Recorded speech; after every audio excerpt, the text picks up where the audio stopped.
Donald Trump lost his temper and finally admitted publicly why exactly he started the war against Iran and why the Pentagon is actually planning to launch a ground invasion of Iran.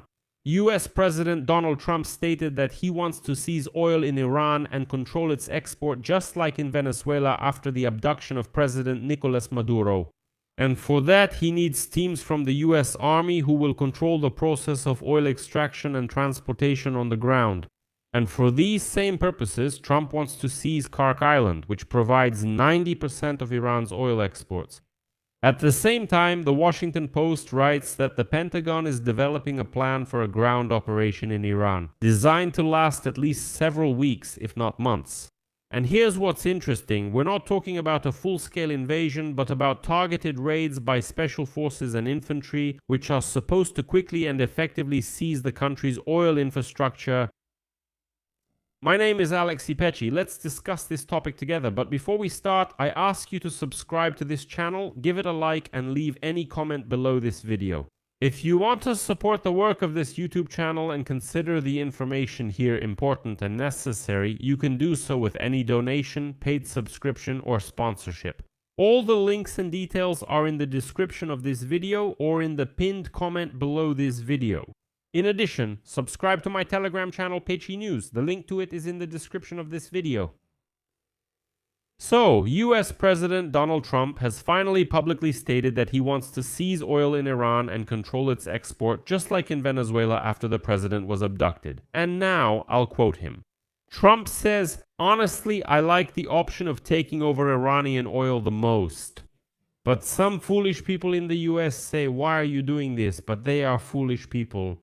That's exactly how Trump answered the question of why he started this war against Iran in the first place. And here all these statements about regime change, about nuclear weapons and so on, suddenly faded into the background.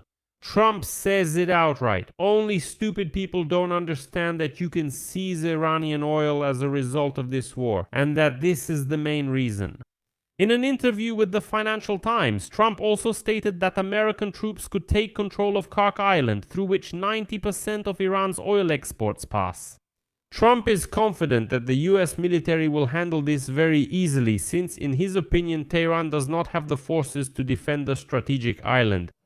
And if Khark Island is captured, it would be possible to dictate the terms of Iranian oil exports. That's exactly what Trump wants, just like in Venezuela.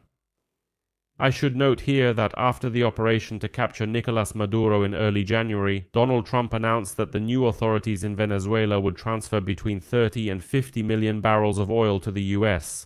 At that time, he noted that the raw materials would be sold at market price, and the proceeds, according to the US president, would be controlled personally by him in order to, quote, guarantee their use for the benefit of the people of Venezuela and the United States.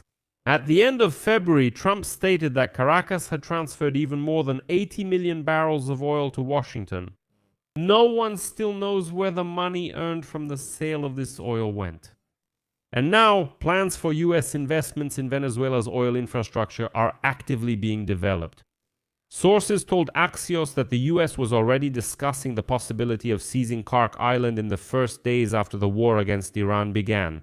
But according to the Wall Street Journal, landing on the island could be one of the options for a US ground operation.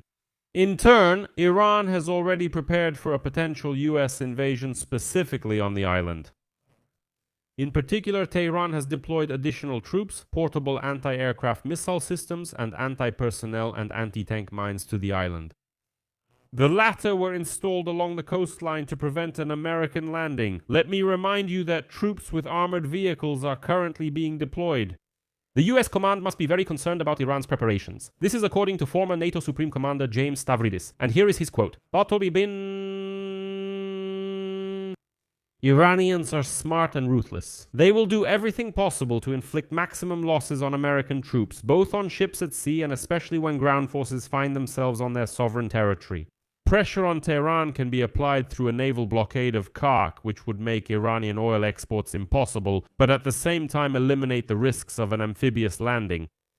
In addition, experts note that for the capture of the island, the US придется задействовать большие десантные силы. 2 expeditionary marine units specializing in assaults and landings from amphibious ships may be involved in the operation. They number several thousand Marines who were recently deployed to the Middle East.